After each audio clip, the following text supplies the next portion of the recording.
Welcome back to the Meebits podcast. It is episode 6. I'm Sergio, and I am thrilled to be here with one of my favorite people in Web3, in macro, and in the world, my dear friend, Raoul Pal. Welcome to the Meebits podcast. What an honor to have you on. I'm honored to be here. The hallowed Hey, ground of Meebits, and I'm here, so I thank you. we've obviously, I think, publicly, share a lot about our friendship and our journey together. And I'm excited to use this opportunity to not only share more like behind the scenes of what brought you into NFTs and why you're so damn bullish NFTs, but not just NFTs itself, but really the value of the art, the different artists that you've accumulated, and kind of just your thesis, and obviously how that marries with your overall macro thesis and the famous banana zone. So let's jump right into it. You are in Little Cayman, yeah? Yeah, well, you know this place well, yes. We shall not go into that story about the We won't. rum, but tell us, for the people that the few people that do not know you or like only know your name from Twitter, maybe just a quick touch on your background and how you ended up in Little Cayman. Yeah, so I actually grew up in England. I grew up in England. I failed to get into almost any university except one, and then managed to graduate into a recession in 1990. And I had the stupid idea I wanted to go into finance, and I had no way of getting in. But somehow, eventually, through various serendipitous routes, I ended up at Goldman Sachs later in my career, where I started and ran the hedge fund business in equities and equity derivatives. So that's sales on the sales side. I then saw the recession coming in 2000, and I wanted to trade it. So I went to my biggest client, GLG Partners, and started and ran the global macro hedge fund there. Did that for a few years, then moved to the Mediterranean coast in Spain, because as you know, lifestyle is very important to me and having a quality of life. So I moved from Spain, started writing Global Macro Investor, my research service, which I've been writing now for 20 years, which is still read by family offices, sovereign wealth funds, all the big hedge funds, etc. And then somewhere in that journey, went through the financial crisis and the European sovereign crisis, managed to call those really well. But what was bad is I made money out of it, but friends of mine, friends of my parents in Spain, because I was living in Spain, where it got decimated by all of this. The banks were all going under, all of that stuff. Said, well, why didn't we know about it? Why didn't we know what was going to happen? And I thought, I can't answer that really easily. So the answer was eventually to start Real Vision. So we invented the long form finance podcast. Didn't exist before Real Vision. That was 2014. As part of that journey was my crypto journey. So 2012, I started looking for solutions because I realized how fucked the system was. Now that they'd taken all the money out of the bank accounts in Cyprus, I knew that nobody owned anything in the financial system. You didn't own your money. And when Lehman went under, nobody owned the collateral either. So nobody owned anything. I'm like, okay, this is a big problem. Then a friend of mine, Emil Woods and Chad Cascarella, Chad now runs Paxos and Emil runs Liberty City Ventures. They were running a hedge fund at the time. They'd started a Bitcoin exchange called ItBit that was based out of Singapore and the US, and said, listen, you need to look at Bitcoin. So I bought Bitcoin back in 2013 and wrote the first ever macro strategy piece on Bitcoin, how to value it and how to think about it, and suggested that the entire world's financial system was going to be built upon these new rails. That was before smart contracts, didn't understand all of that stuff. And in that, I also ended up, I had two dreams in my life. One was a Mediterranean, the other was a tropical beach. And how I try and work my life is by manifesting the destiny, the idea of what is it that you want and how do you get there. And so eventually I had done well enough that I could go and try and find a piece of beach to build a house on. And that was a long journey of trying to find the piece of beach. But I was shark diving in the Galapagos, as you do, when I met a bunch of people from the Cayman Islands. They said, why don't you come to the Cayman Islands? And I'm like, well, Grand Cayman's a bit too suburban. I'm looking for some remote nature. They're like, well, there's this weird island called Little Cayman of 150 people. So eventually, about a year later, I went there, bought a piece of land on day 2, and started a crazy journey of building a house on a remote island, which worked out all right. And so since then, I've focused a lot on this crypto space, realizing that macro and crypto were all going to come to this juncture. That really happened in 2020. People started to understand, and we've developed Global Macro Investor, probably the best framework in the world of understanding that macro crypto nexus and what it means. And so I've been down that journey, and it was sometime in 2020, maybe 2021, when some really annoying guy on Bloomberg hits me up and says, "You need to look at," I think it was punks, and I'm like, "I don't know what the fuck you're talking about. I don't get this at all." And it was you, and you're like, "You need to understand this." And because I'd helped you with some stuff at Barclays. You're like, "Look, this is my payback. You need to do this." And punks were, I can't remember, like 40 grand at the time, or maybe even less. And you sent me a whole long thesis on it. So I kind of stuck in my head, but I didn't do it.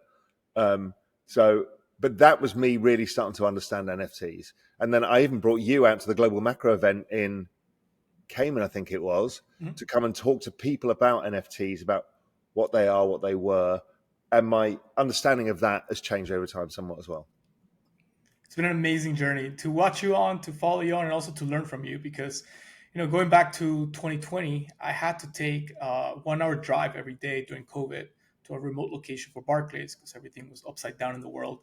And it was a perfect time for me to watch an episode or like one of your long form interviews. And so that was my secret sauce at work because I would come in and just be super proficient and like this stuff from like, European crisis and going back and macro. People were like, how does this equity guy that does LATAM know so much? Well, newsflash, I was watching an hour of Real Vision on the way to work and on the way from work. And that's, I think your first crypto work that I came across was you were talking about social tokens Yeah. and the power of kind of like tokenizing communities. And I think, you really hadn't distilled that too much yet because there was a lot going on, but that's really what struck me. And when I came into Punks, that I sent you that email. Actually, I was trying to find it. I don't know what happened. I think Gmail started deleting old emails. But yeah, I remember pitching you and sending you an email every week because it was that summer that Punks was just rallying like crazy. I was like, they're 80K now, they're 120K. But it's been a lot of fun, and definitely want to touch on kind of like your journey as you went from hearing about punks while at the same time building this like amazing business that's actually it's very educational, right? You take the time to inform people, educate people. Like you guys really earn all the work that you do is to educate a lot of people that might not have the opportunity to pick up the phone and call Alan Howard, pick up the phone and call like the major macro investors or, important people like that in the world. And you do that and then you translate that and you put it out in a really digestible format through Real Vision and the platform and everything else. And now you're doing that for crypto and NFTs as well, which is pretty exciting. So let me double click back to summer 21, right? We're friends. I'm bugging you about punks, and I don't want to make it about me, but I think it's really funny. Um, your first initial reaction was it's a bit of like a club that I don't have a time to be a part of. If I can paraphrase the response, what changed from then till the moment that you did join a club, which was the Bored Ape Yacht Club a few months later? It was time to get into the thesis and understanding of social tokens, digital identity, culture, and at the time, the biggest of all, really, in terms of cultural impact, was Bored Ape Yacht Club. And I liked what you were doing because there was the Ape token was in the planning. There was they'd already done the other side. They were talking about that, and I'm thinking, okay, I can see where this could all go. That all these component parts turn into something much bigger, and I still think that's actually probably likely in the end with Bored Ape. But I think they got distracted. They raised too much money. And now I think they'll focus on what really matters. And so I eventually top blasted, I think, almost perfectly, at Bored Apes. But again, I've kept my ape because this was not a short-term idea. This is a much bigger thing of where the internet is going to go and how we're all going to operate in it and how valuable these things are going to be to us and these clubs are going to be to us. I mean, you've been a big proponent of this just with punks and the punks chat and punks lunches, brunches, all of that kind of stuff. You can see the power of that community, and I think that is a much bigger thing. I bought nothing again until really I think it was X copies. What's it called? Max Payne and Friends, because I just thought it was bloody cool. And I'd seen X Copy, I'd seen everybody making fortunes in this stuff, and I really liked the artwork. So I bought that because they were cheap, and it was a big thing at the time. And I also bought Rex Guy around the same time. Then I think I bought an MFer. And so what I was building here was a few bits of cultural identity that were snapshots of moments in time that may or may not end up being larger communities, but they would always be memory to me, right? I remember when Wreck Guy came out, we all bought them because it was perfect. We were all getting wrecked, and it was like, I can't remember what it was, like April 2022, and it was like, what a shit show. And so it was great, and it got the zeitgeist so well that Snoop Dogg bought one as well. And, so that kind of stuff, and MFers was like, we really don't give a fuck about any of this. And I loved it. I loved that whole thing. But I had kept in my mind about art, and I had been watching prices fall. And I got invited by Cosimo de Medici to a private event at Beeple Studios, and there was about 30 of us there. And it was all the great artists, few collectors, really private thing. And they said, Raoul, can you present about macro? So I said, yes. But I thought, you know what? I'm going to find the macro drivers of NFTs and talk to these guys, because I know they were all feeling miserable, because this was now January 2024. And they were all miserable as hell because all of their savings had gone down the toilet, because ETH had gone down the toilet. All their artwork had fallen in price. There was no market for it. Nobody gave a shit. And I came up and stood up after having done a lot of work on it and said, guys, it's nothing to do with you. It's driven by the business cycle. It's lagged. You need the business cycle, like the ISM survey, to be going positive, and all-time high prices in ETH. When those things happen, it all comes back. And here's why I think it's going to happen. So I started laying that out in 2024. But the work to me was so compelling that I distilled it down to one simple thing. At the time, it was a $2 trillion market, the whole of crypto. And if I extrapolate out the log trend to about 10, 12 years, we get to 100 trillion. That would be the largest, fastest accumulation of wealth in all human history. That'd be 98 trillion of wealth. Now, maybe I'm wrong by 50%, it goes to 50 trillion. It's still the largest accumulation of wealth. And observe all rich people. They all buy art. And so I'm like, well, this is fucking obvious. And what happened to me when I was at Beeple Studio, I was like, I don't know how to approach it. And this is what most people have the problem with. It's easy, much easier to buy Meebits. There's a community. You've kind of got that strength in feeling. You see it on your timeline. But when it comes to, well, how do I buy art? Then you're like, fuck, I have no idea. And then somebody shows some X copy that's just traded for $5 million. You're like, well, I can't do anything. And it was really, for me, it was Beeple talking about his journey and then listening to others about their journey. And the first person, every single person mentioned, was X copy. And I'd seen him on my timeline all the time, and we'd obviously all seen Beeple. And I started thinking, holy shit, these guys are the most important things. Beeple's there every day commenting on culture, the culture of the internet, every single day. And he doesn't mint those. He mints occasional one-of-ones, and he's done a few series that was all about that COVID period, right, which is ingrained on all of our memories forever. It was one of the biggest, well, it was the largest global event since World War II. We all were there. And so I thought, you know what, this stuff has real value. And then I met the other guys, the Dimitri, the Fidenzas and the Ringers and all of those, Eric, Snowfro, stuff like that. And I could see that was a whole different movement, which is like art and technology meeting. And anything in technology meeting always is a revolution. And so that's when I started getting in my head, fuck, I need to start buying this stuff. And I simplified it down to my core thesis to start with, to make it easy, which is what is more important, art history or culture? And I said culture. So therefore, I'm just going to buy as much X copy and as much Beeple as I could afford. And X copy is brilliantly structured because you can start with Max Payne and Friends, which cost very little. And you can go up to a one-of-one that, my guess, they will trade up to, I think we'll see one trade maybe $20 million at this cycle, one of the one-of-ones.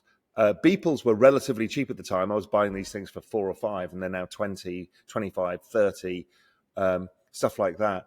But that was that was my start of it. So I built a huge collection of that, as much as I possibly could, because I knew as a long-term bet, we're going to get the kicker from the ETH price over time. And in fact, it was you who explained this with punks.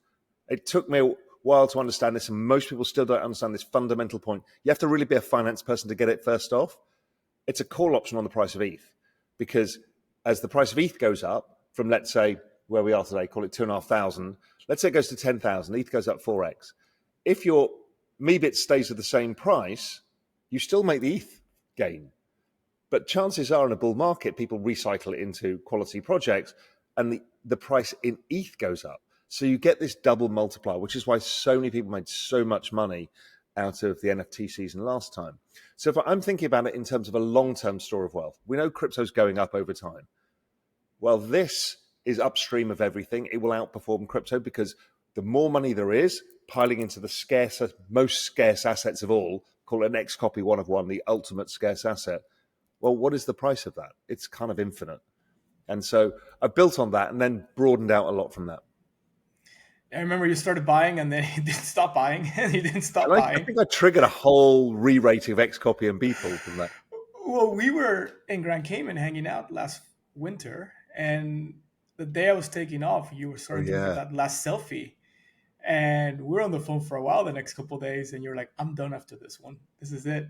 And then I turn around and you bought, what did you buy? You bought the Lost Robbie, and then you've been buying Neurocolor, and you've been picking up stuff left and right. Yeah. Because I enjoy this space more than anything else. I love it. Yeah, there's a bunch of bitching and moaning and gossiping, complaining, whining from so many people in NFT space.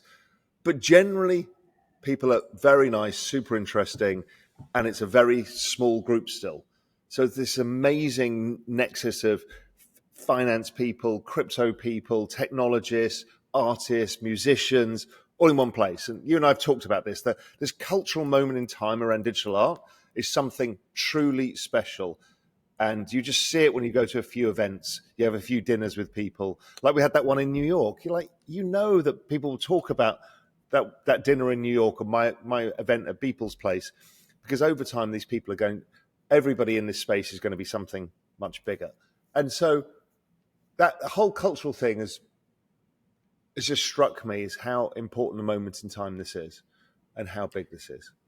So I want to ask you two things that you talked about, and I hope I don't forget the second one as I asked the first one, because I know we can go in a whole tangent. But I was a finance student right before the crisis. I was an intern in '08, and I remember being fascinated with the start of macro as an asset class. Now you were there, right? You were there during those years, both on the sell side first and the buy side. Ergo, you got your house and Little Cayman and everything else, right? But when I came to NFTs in 2021, for me, kind of like paralleled the fact that it was a new industry that was starting to be born and develop and grow. And I remember thinking, wow, this is my chance to join an industry that's like the macro industry that I wish I was there back then. What you just said about the dinners and the like and the community, like there seems to be a very close parallel there. So having been to like through two of those so far, what would you tell people that are just like So right now I not think understanding? it's bigger than that because one was just money. But I think the other thing that I compare it to is London in the early 2000s. This is when Damien Hirst, Tracy Emin, Blur, Oasis, Ibiza, house music. I mean, Fatboy Slim. I mean, you name it. It was all happening in London. Right? London was like the cultural capital of the world, and you knew it. It was just this amazing feeling where everywhere you went around the world, it was British music, British culture, everything. And London's too big a place to be one degree of separation. You're just never cool enough. But you knew it was around you everywhere.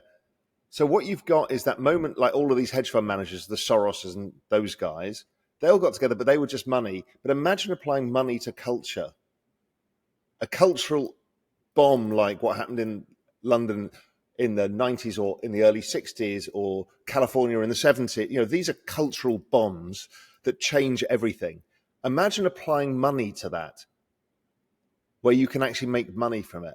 that is like, oh my God, this is much bigger. It's much bigger. Just people don't understand it yet.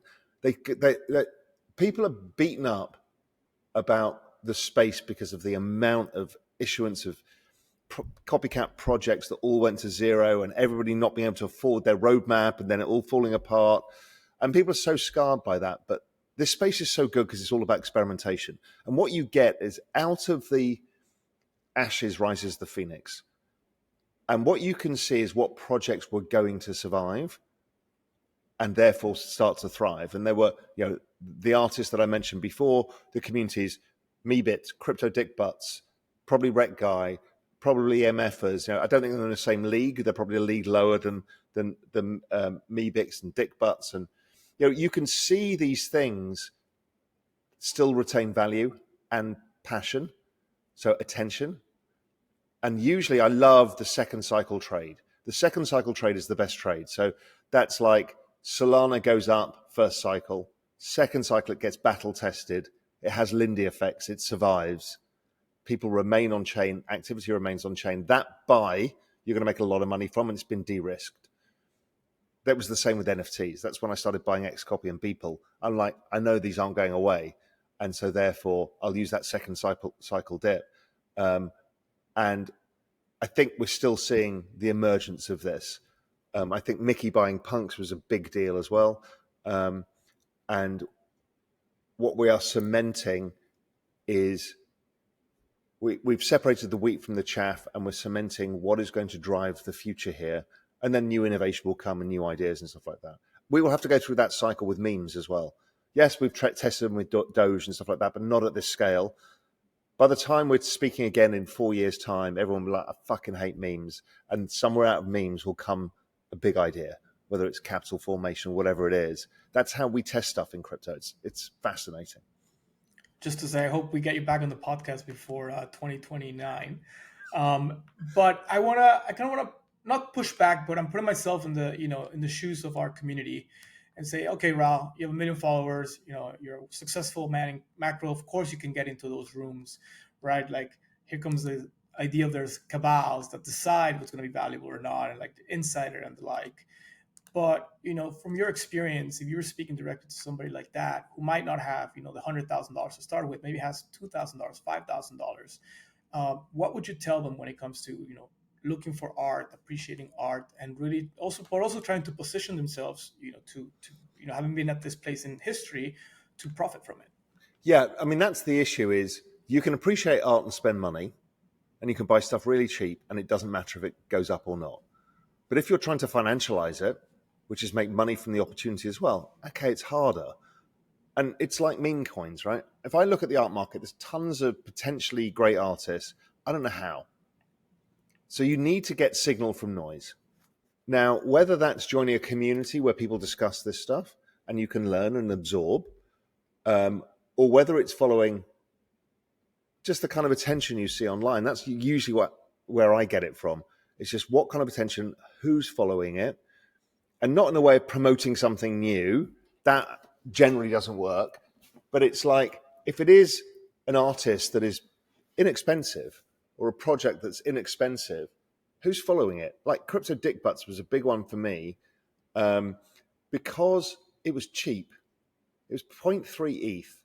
Yet everybody I knew who was an OG in the space owned a dick butt. It's like a rite of passage. I'm like, how the fuck can that be worth 0.3 ETH? That makes no sense. And there's only 5,600 of the things.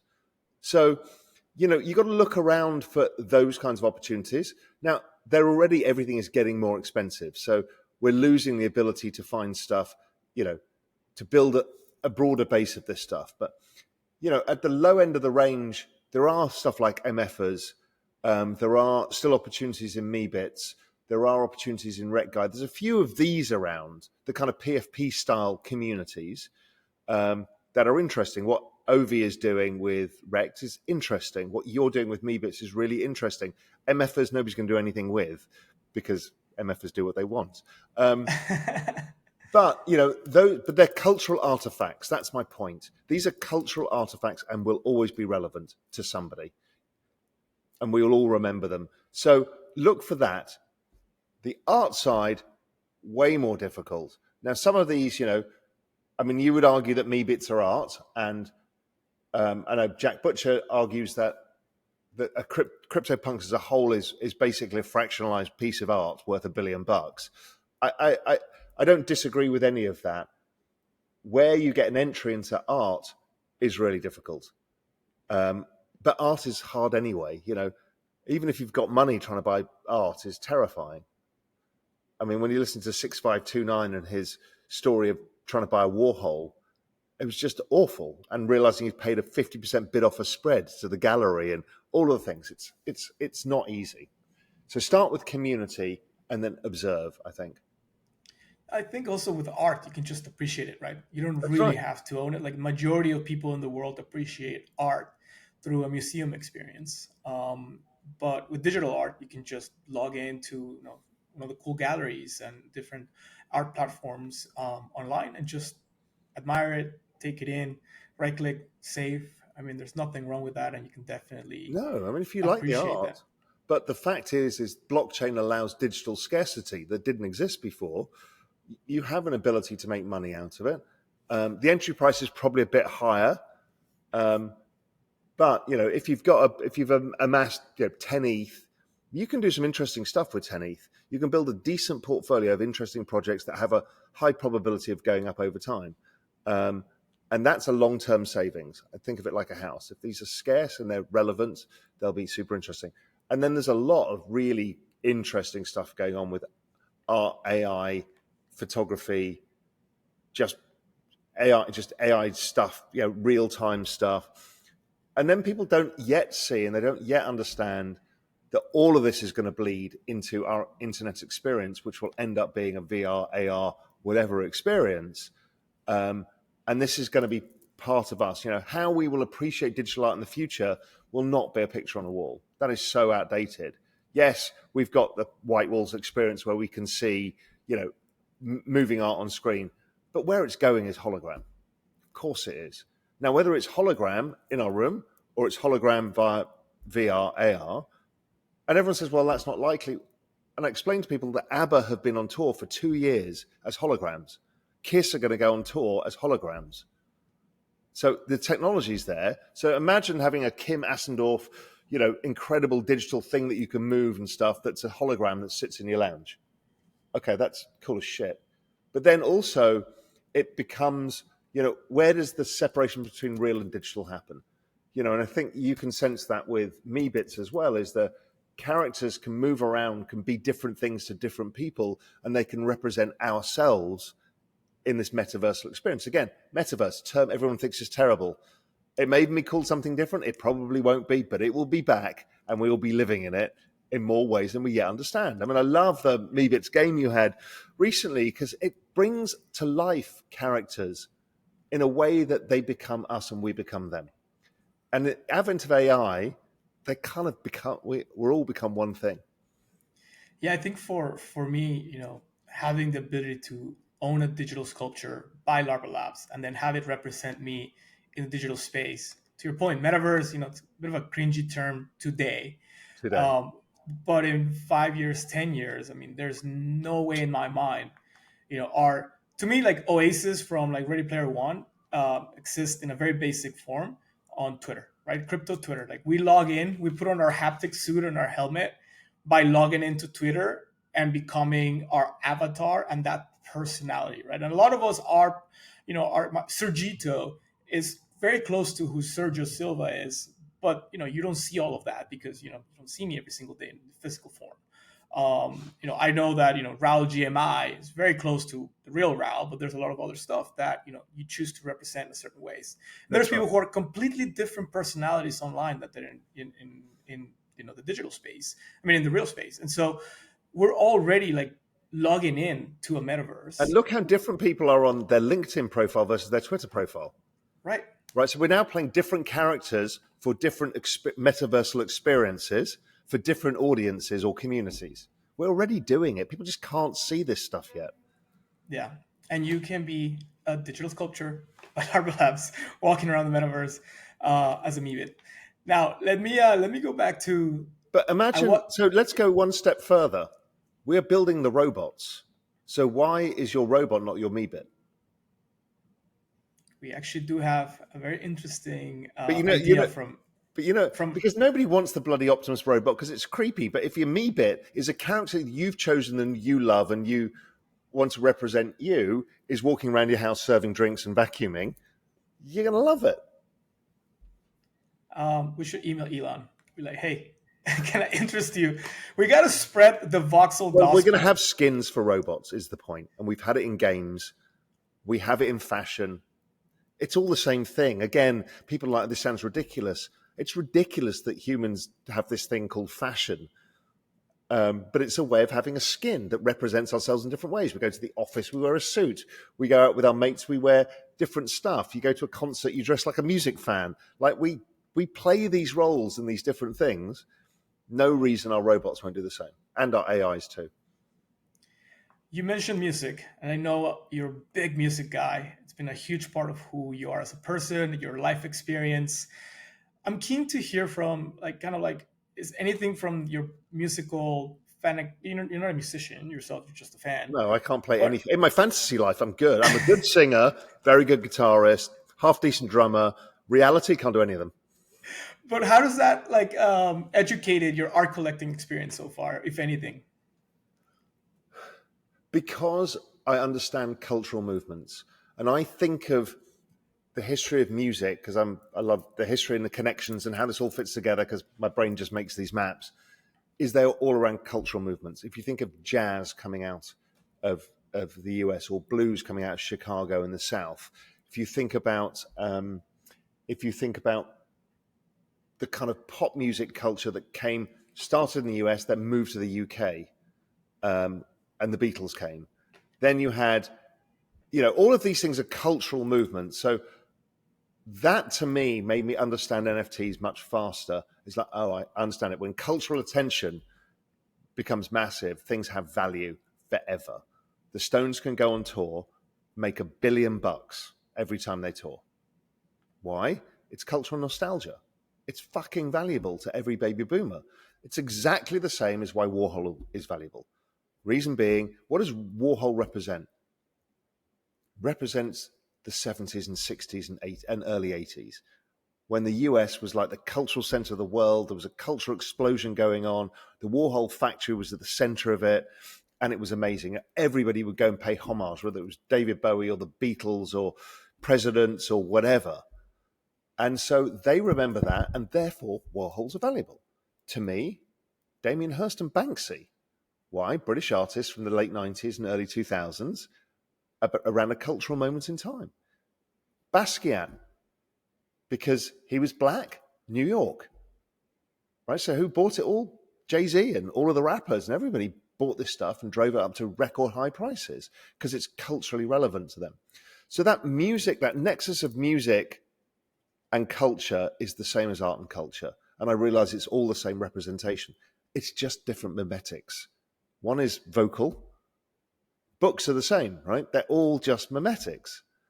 But what I do know is culture, once we get richer, culture has value. So I understand this with classic cars. It took me a while to understand this.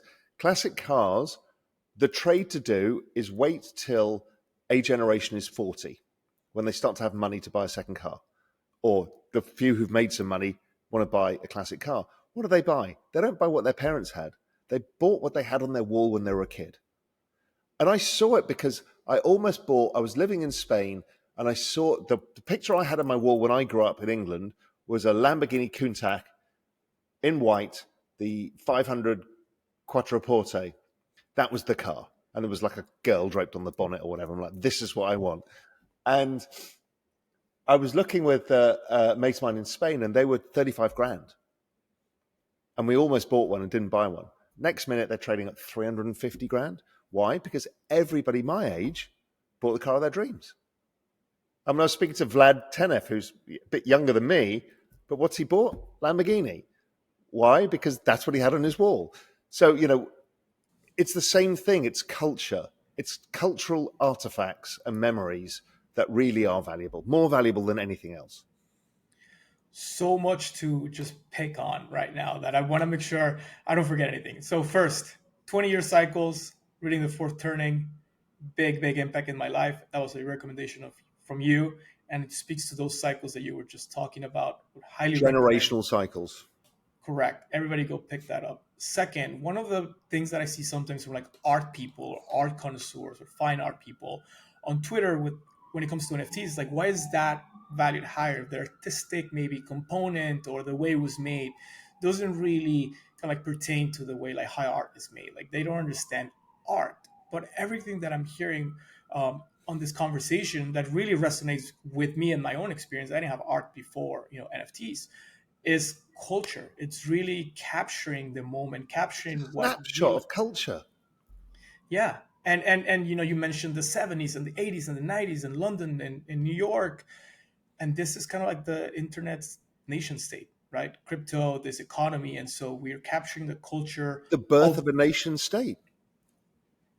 and my mind is blown, even though we've had this conversation kind of like maybe there was too rum and I maybe forgot some things, but this is I think this is what we came here for, to really understand your thesis on what you've acquired, what you've acquired, and so aggressively over the last, call it 7 months, Because where it you've, became the most obvious trade in the world.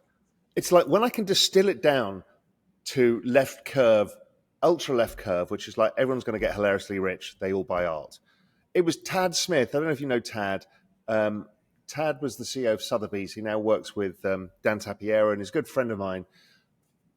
Tad said, listen, Raoul, to further back up your thesis, the average billionaire runs out of buying houses because after a while, they're a pain in the ass. So they might have 4, 5, maybe max, right? After that, it's a real estate thing and it's way too complicated and they never use them. But if they're rich, they still want to show off money and park it in assets over time. They all buy art. The average billionaire has 10 times the value of his house in art displayed in that house. And if I go into some friends of mine houses who are super rich, yeah, I've seen it. They have a house that's worth 100 million in New York and they have art on the walls of $1 billion. And so it tells you art is upstream of everything. It's like this super scarce trophy asset that is valuable because we say it so.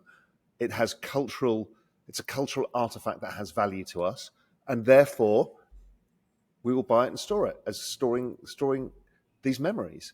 And so if you can just say it's going from we're currently 3 trillion today in crypto space, we're going to 100 trillion, it's going to go into art and there's not much of it. That's really simple. There was a fantastic thread. I can't remember. It was one weekend where I think it was Jedi Wolf or Cosimo started this thread about, or 6529 did.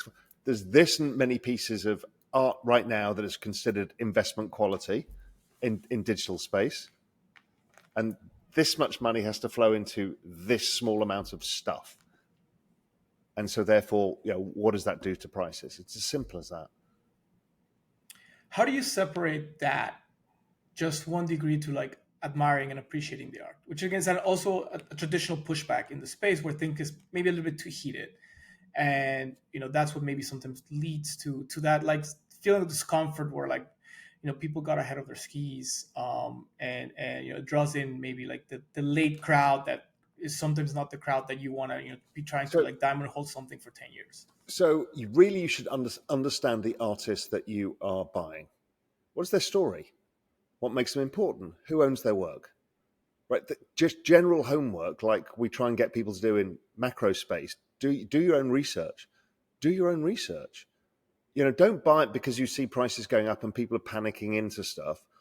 Buy it because you like the art, it's visually interesting, and then you've done the extra work to say, you know what, this might actually really have some value here because look who owns some of this stuff, or who's been buying it, and what's been happening to prices, and why.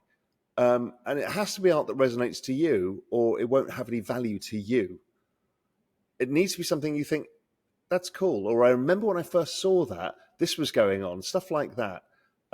It's got to resonate and it's got to have a story. And that story has to be It doesn't have to be a story that needs to be pumped. Needs to be a simple story that needs to be understood. Like, Crypto Dick Butts is a great example. It just needed to be reintroduced to people who'd never seen it before. It's like, this is the most ridiculous pixelated art of all existence. It pre-existed crypto, and here it is immortalized, and it's owned by everybody because it makes everybody smile. Every time I say it, you smile. Every single time. And every person I say Crypto Dick Butts to does that smile. I smile because the first time I said crypto dick butts to you was at that Cayman event, and you gave me this look of like, what the fuck? It was just a what the fuck look. And I was like, But trust then, me.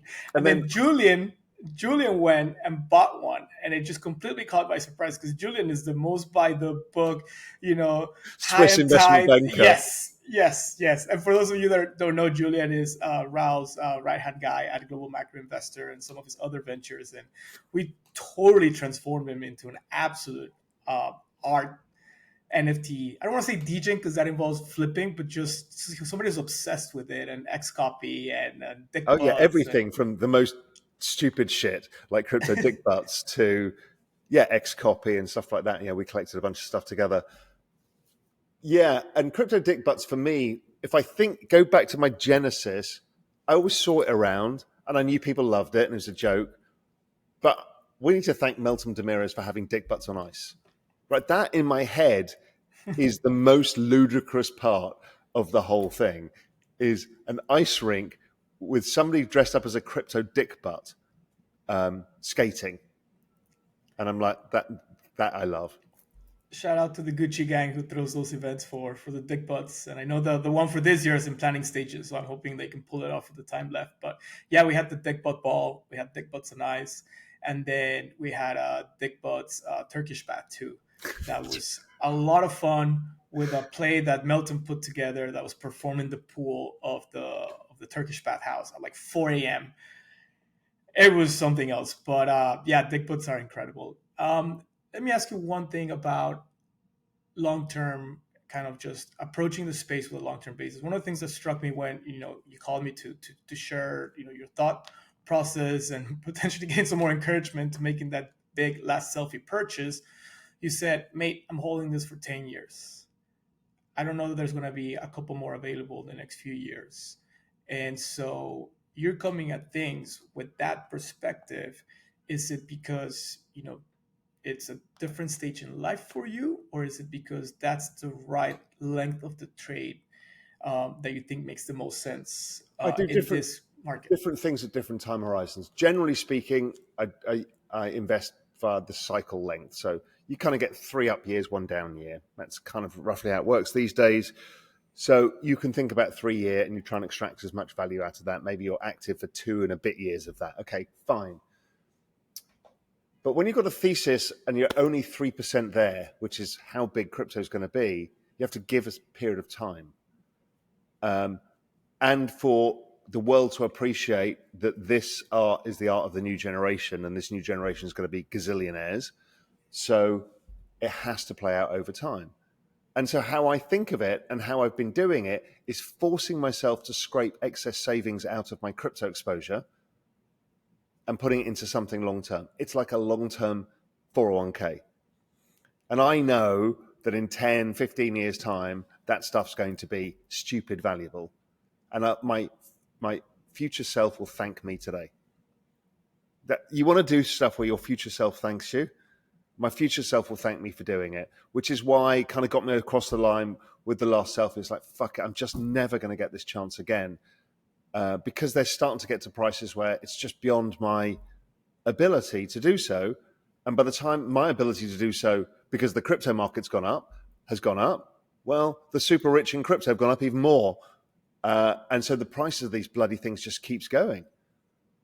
Because, the guy who bought the first X copy and had like $1 million in crypto because they were trading at like 20 grand or 15 grand or 10 grand or 5 grand or whatever the number was, they're now worth 100 million. So they're paying 20 million for a X copy. And by the time that they're worth $1 billion, they're paying 200 million for an X.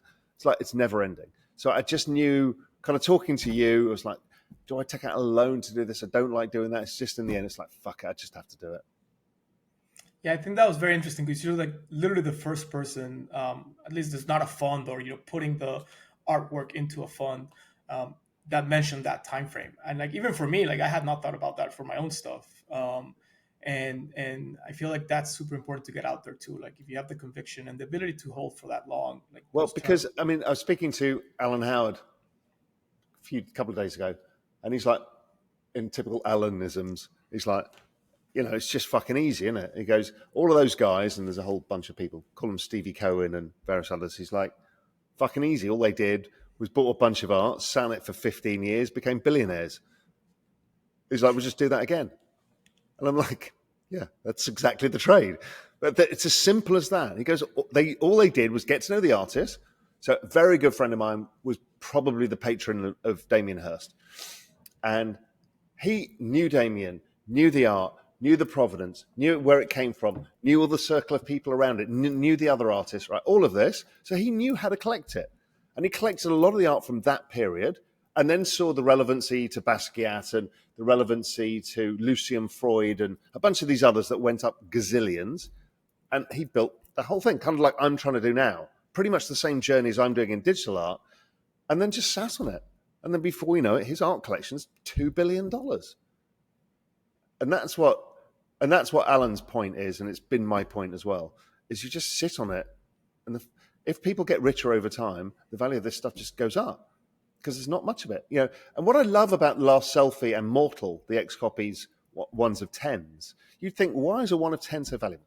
Who knows, right? It's a story we've told ourselves that these are the two great pieces of X copy where there's a series. And what's interesting is most of these X copy one of ones you never see again. It's like Monets and some of the classical art, Dali's and stuff. You don't ever see them again. They get bought by somebody, past the 3 generations, never trades ever again. But what's interesting when there's 10 of them, like the Warhol Marilyns, well, then you've got people. If you're a buyer and you've got money, you can go to 10 different people and ask them. So they trade. At some price, they will trade because not everybody's motivated by the long term or want to keep this forever. And so at some price, they will trade and they're visible. And to me, I think those are going to have incredible value because they become known because they trade a lot. Oh my God, it's traded for this. Oh my God, it's traded for that. Oh my God, it's traded for this. But it's not the same piece of art. It's one of the 10 pieces. I think that is a really powerful signal. It's exactly what happens in the larger crypto communities like Meebits or punks. It's you see that punks trade and punks trade and punks trade, and that's why it brings a lot of people into the space. I wish I had you around when I had a X10 and X20 from Xcopy, which I've never told you about, that I used to have, and But I didn't I understand let any them of this go. stuff then. I know. That's why I wish I understood what I was doing. I think the only person, the two people who really understood it, I mean, there's a few, but Cosmo, 6529, and then people like Bats, but I'm including that in the 6259 ecosystem. And there's been a few collectors who've done that, but very few really understood the big picture. Some got really lucky in NFTs in the cycle, and others thought of it as a bigger play. Yeah, actually, we'll give a little bit more credit. Not that 6529 and Cosmo are not great patrons of the art, but actually more credit to the people that sold to them at the highs in 21, because they had the, like Cosmo and 6529 and a few others had to have the right thesis, maybe not the best timing. Whereas some of these other collectors, some of whom are still around, had the right thesis at the right timing. I mean, $20 for like a 101 X and copy. I'm Like, grateful because I bought my Mortal from Anonymous, who's got a fantastic collection, and he sold it to me because he knew it was good for the space.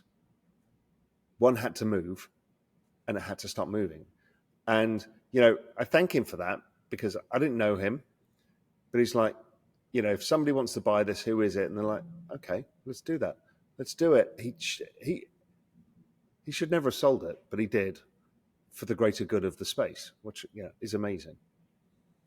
do we need traditional museums to embrace our little corner of the internet and really get the validation that so many people seem to crave? Craving validation is a stupid thing to do. What do you think Warhol got validation? Do you think the validation comes like 10 years' time? Only because we're trading at record high prices versus traditional art. That's what happened. The whole art world doesn't really give a shit about us. They pretend they do. They really don't. When I asked the famous collector with the $2 billion of art, he said, look, I get this whole NFT thing. I sat him down, really pitched him on it. He's like, listen, I get it. He goes, he's whatever, 62 years old. He's like, I'm not doing this trade again. It's hard. It takes a lot of effort. He goes, I did it once and I made a lot of money out of it. I'm not doing it again. Let somebody else do that. So a lot of the traditional collectors won't come in. There's some who do, but there's not many. So don't expect they're collectors. So therefore, why they're museums? Now, maybe museums, because they need to have people come through the door, learnt from the fact that MoMA put up the Refik Adnol, and it had the highest attention capture of any piece of art in the history of the MoMA. That was a standout moment for it. It was like, holy shit, okay, there is something here, but they still don't really get it. You know, it's really interesting to see the museums and the art auction houses telling artists to sell physicals. And that's dumb. I mean, yes, artists are talented. They can do different stuff and they can do whatever they want. But forcing them to make it physical so you can interact with it is telling you you don't understand what they're doing. What they should be saying is, we're going to create a hologram room for amazing art. You know, so go and do something. Dmitry Cherniak, go and make me something incredible that could be done with holographic art, which best represents where we're going, or whatever it is, right? So it's nice to see Toledo doing this. It's nice to see galleries doing it. If they want to recycle and have younger people coming through the door, they're going to have to do it. There will be museums. Again, it was Alan Howard raised a good point. It's like, one of the reasons that Dali or whoever, some of these artists are so valuable is there's single museums just on their work. And so their job is just to promote that artist and create scarcity by buying it and taking it off the market and stuff like that. So I think we will get there as well.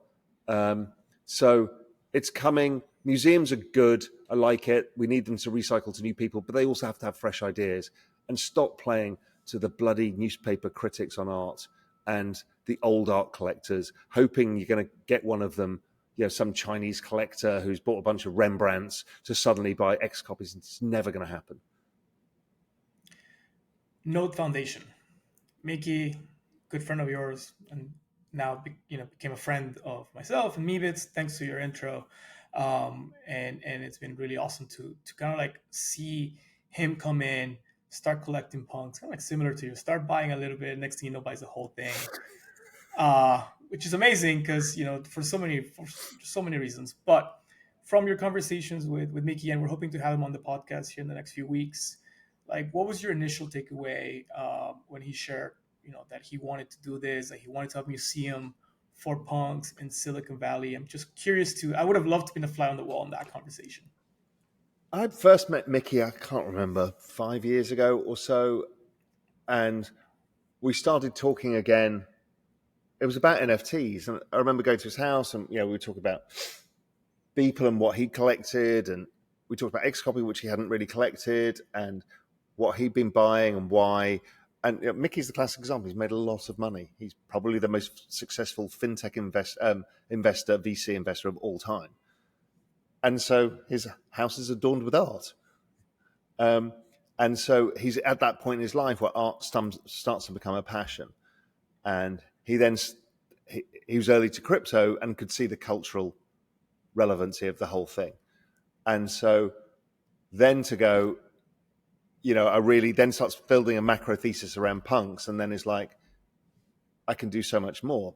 Now, building the node and the space that he's going to build is what Alan talked about when he talked about a Rembrandt museum or the Dali museum or Picasso museum, right? Mickey can now have a museum that's basis for punks. And it's based outside Stanford University, essentially. So you're based in the world center of technology wealth, and this is technology art. and we're going to have our own museum because he owns the IP. So it's for the greater good. And then around that, we'll start to build exhibition spaces for all of this stuff. So I think Mickey's vision, is unquestioned.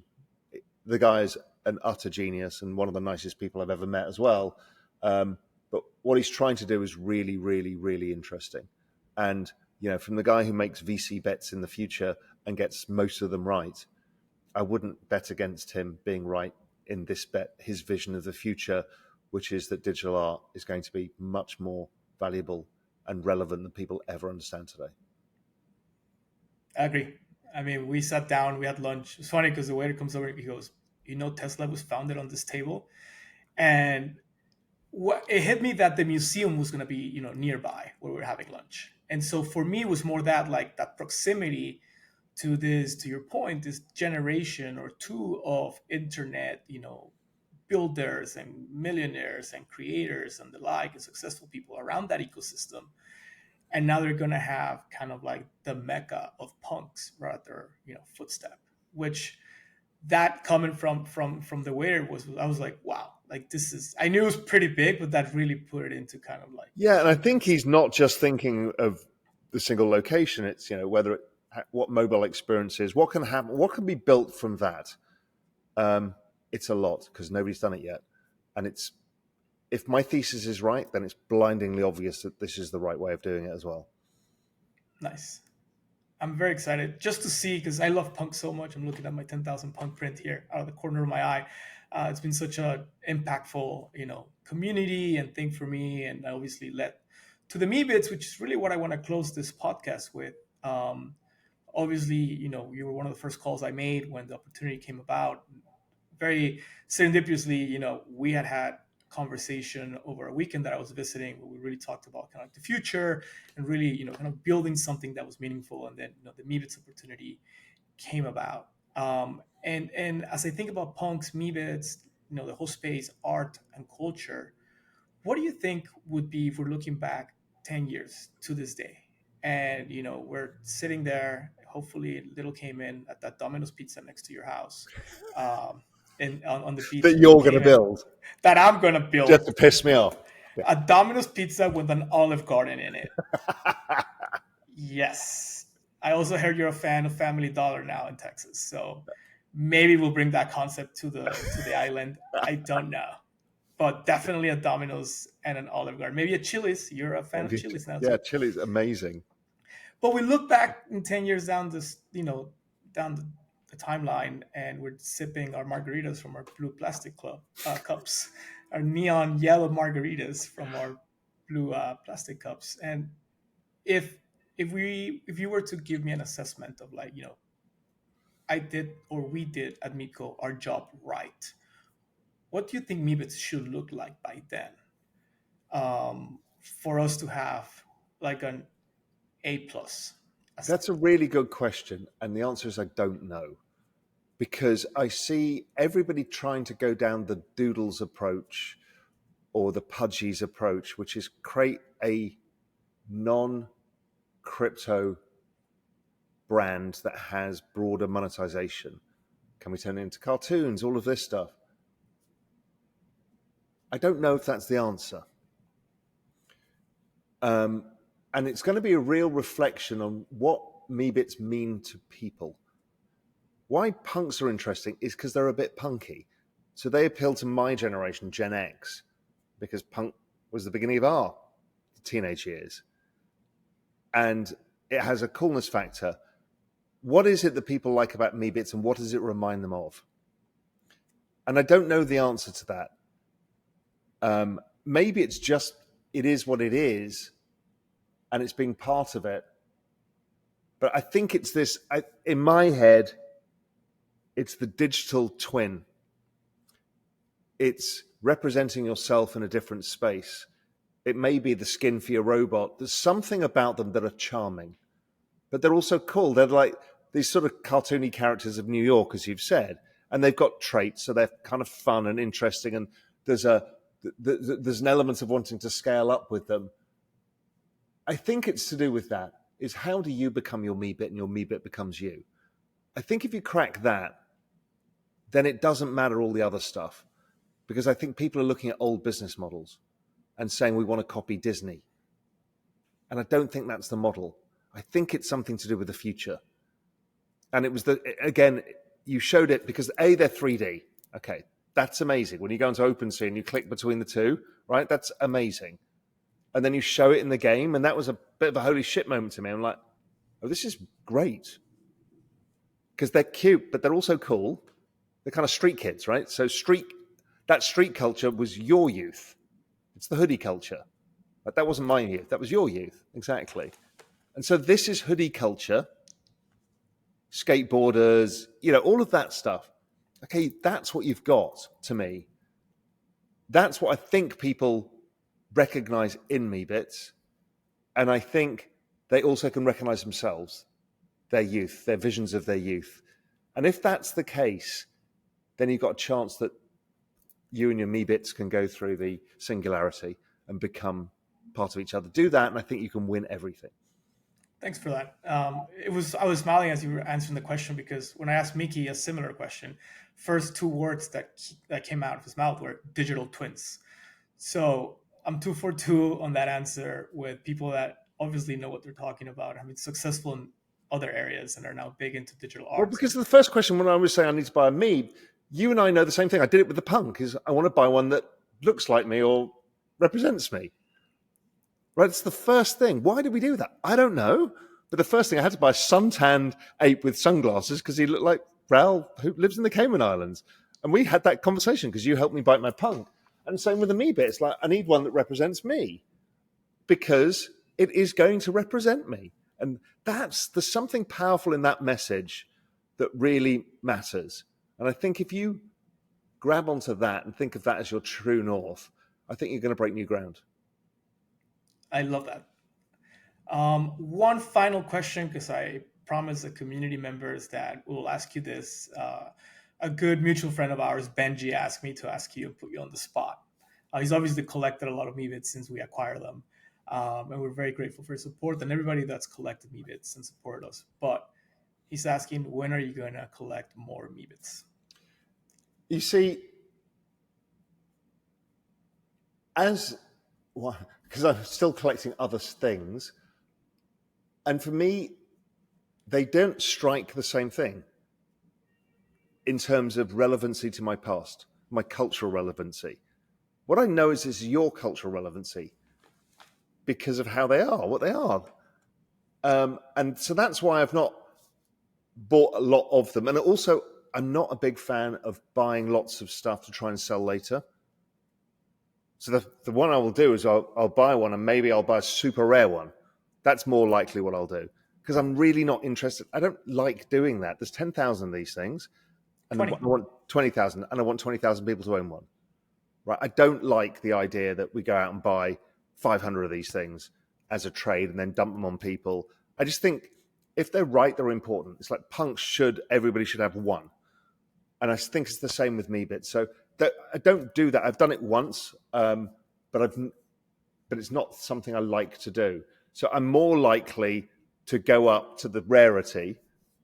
In fact, I'm highly likely to do that. I've been watching the rarer sales come through, looking at the skeletons. So I am already clocked onto that because a digital representative out of me within the Meebits community or the characterization I like. So yeah, the answer to Benji is no. Thinking it through myself, why is I don't do that. I generally don't buy a bunch of these things to make money. What I will almost definitely do is go up the scarcity to get the best possible one I can that represents me. And that's how I can hold it for 10 years too, because it's not a trade. I love that answer because it's very honest, and it's always something that attracted me to your work. And again, taking it back to the real vision, early days of really sitting there and listening to you interview the biggest names in finance, and always from our perspective of like, this is Raoul Pal, right? Adventures in crypto, adventures in this, adventures in that. What is it? The journeyman is one of your, and so I appreciate that, and I love that because it also, I think, educates a lot of people who might only be able to buy one financially, So it encourages people to pick one that you want to represent you in the digital world as a digital twin, and Yeah, I mean, you used this enjoy it. expression in the past, "my forever punk," right? And I think it's the same with Meebits, and I actually feel quite strongly about that. It's different because you own the IP, but I don't think we should hoard them.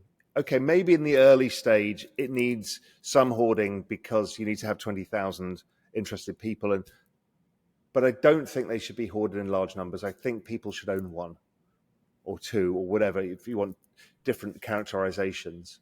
In the end, that will be your holy grail to have 20,000 owners. If you've got 20,000 owners, you've actually won the game. Yeah, no, totally. And I think that's one of the collection, um, what is it, like parameters that people look at, the distribution, how many different individual owners are in a collection. I think Bored Apes is a really good distribution. Punks, Meebits are really on the like the lower side, And then you want to see that and low turnover because that shows they mean something to people. which is why we have in the Meebits. I mean, there had not been a visitor trade in almost, yeah, almost 4 years until One Confirmation bought theirs last weekend. And same thing, there's been two skeleton trades this side of 2025. So it's been pretty interesting to see that. We could definitely find you a good robot for your Palvatar. That could be your I digital need to twin. decide what trait it is I want, but I have been eyeing this up. So I would be lying if I said I hadn't been thinking this through already, because I want to get something scarce. So I just need to figure out what the right thing is.